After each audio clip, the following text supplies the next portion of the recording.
Hi guys, welcome back to my channel. Kakauwi ko lang, medyo madungis ako, galing ako sa trabaho. Pero nag-vlog ako today kasi may dumating tayong package and excited na ako kasi this is the very first unboxing vlog dito sa channel ko. So let's do the unboxing kasi super excited na talaga ako para makita nyo rin kung ano laman ng box.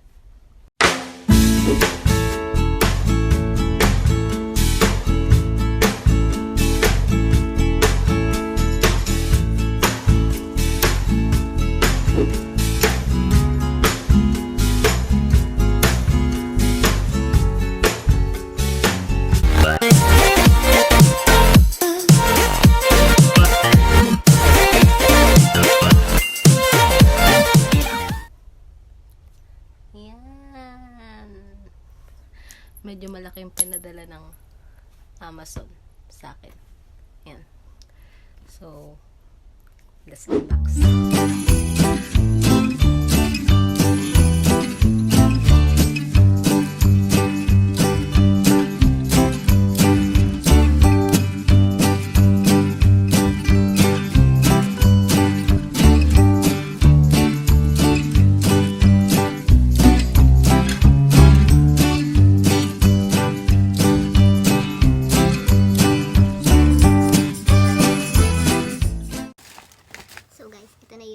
Laman ng box. Ang laki niya. Super excited ako. Papakita ko sa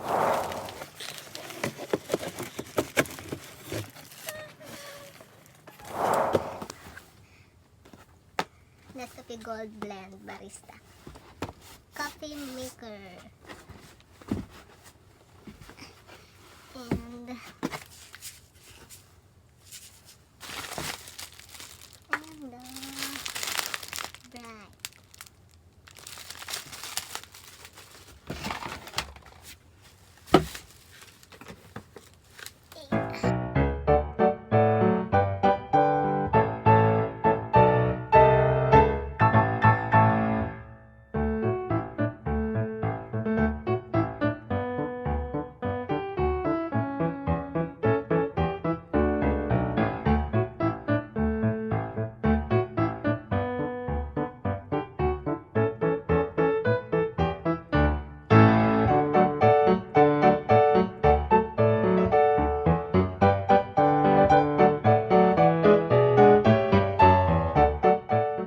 A few moments later.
Masakit ka, Ara. Ay, nako. Galingan mo pag-edit ha. Ah, nga pala, wala nga pala. Hindi nga pala na-save. Hindi na-save yung isa. Pero yan, na-save na. Siguro, oo, mas Save mali. naman na siguro yan. Dire-diretso lang. Hindi natin is.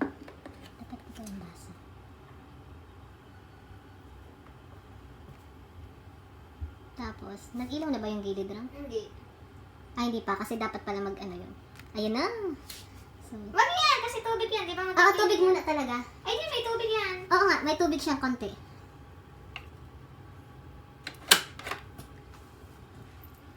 Asan na?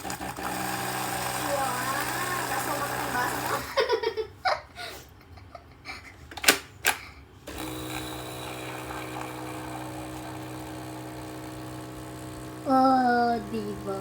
Ano ka pa? Ang ano, ang galing. Kaso, powder na. Hahaluin mo na yan, syempre. Wala ka naman. Ayan, ako na.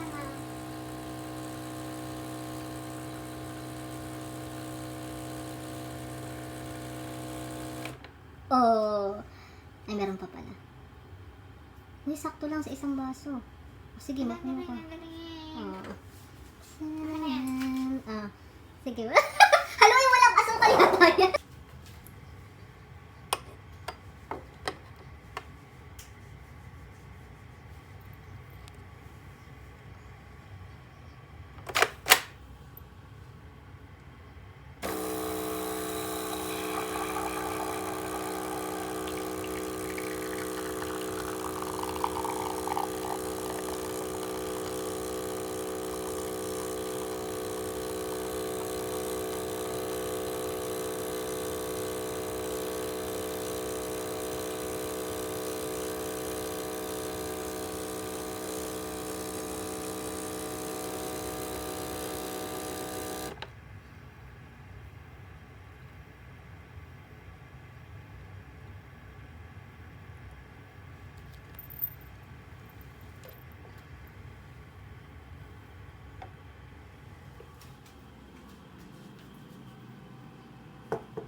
Mali eh. Okay lang, di ko naman yan ano eh.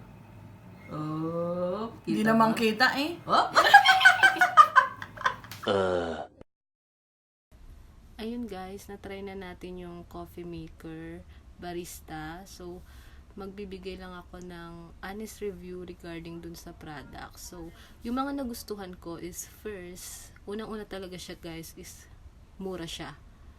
Bukod dun sa, kasi yung Seng yen, yung 4,000 yen yung talagang price niya. Tapos, nakuha ko siya ng sale, 2,000 yen na lang. So, nakamura tayo doon. So, yun yung una. Pangalawa is, maliit lang siya. So, kung hindi ganun kalaki yung bahay mo or katulad ko na nasa apartment lang, caring-carry siya. Kahit saan mo siya ilagay, pwede. And then, dun sa kape mismo, so achieve yung barista style. So nakagawa tayo ng espresso at saka cafe latte. So pinatikim ko rin siya dun sa mga ibang kasama ko and nagustuhan naman nila. And then hindi siya mahirap gamitin unlike nung mga ibang coffee maker na ang dami-daming pindutan. So may left lever lang and then the right lever. So okay na, and then napakadali ng mga instruction niya.